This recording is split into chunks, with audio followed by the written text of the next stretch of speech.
Здесь я хотела вас поблагодарить, и, конечно, мы скажем это на съезде, за то, что ребята, абхазы, как настоящие воины, подставили плечо и воюют на СВО. И действительно, это боевые ребята, они своим примером, своим подвигом демонстрируют, насколько народ Абхазии всегда с Россией в трудные моменты. И так же, как и Россия с Абхазией. Наверное, это пример такого братства настоящего и взаимопомощи.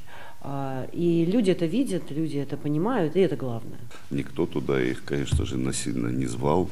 Это зов души, это отношение к нашему великому соседу, к россиянам.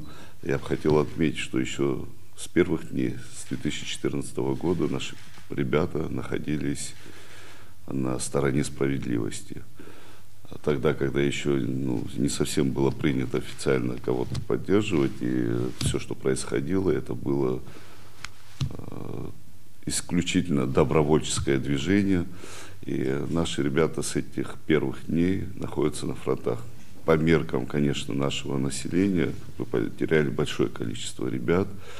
При этом в нашем обществе, у нашего народа есть очевидное понимание, что все это ради общей победы и ради общего и будущего наших детей. В этом смысле мы поддерживали, поддерживаем и далее будем поддерживать ребят, которые сегодня выполняют поставленные задачи на фронтах специальной военной операции. Тысячи судеб переплетено между нашими людьми.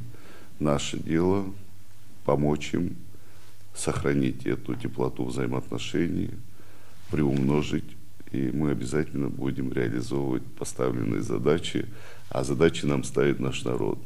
Наш народ определяет приоритеты, а мы помогаем реализовывать эти задачи.